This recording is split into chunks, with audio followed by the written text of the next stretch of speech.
কৃষি উৎপাদন বাড়াতে হাইটেক স্ক্যানার ও সফটওয়্যার দিয়ে নতুন ধরনের শস্যের প্রজনন ঘটানোর উদ্যোগ বর্তমান সময়ের একটি উল্লেখযোগ্য উদ্ভাবন।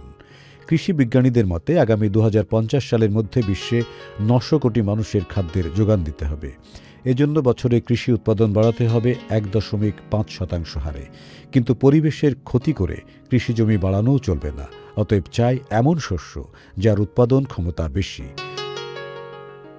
জার্মানির বোন ইউনিভার্সিটির কৃষি বায়োলজিস্ট হেইনার গোল্ডবার্গ বলছেন, ক্ষেতে হাইটেক সেন্সর উদ্ভিদের প্রজনন প্রক্রিয়া সহজ ও দ্রুত করে তোলার পাশাপাশি প্রজনন সময়টাও কমিয়ে দিতে সক্ষম হবে। সুখবর প্রতিদিন।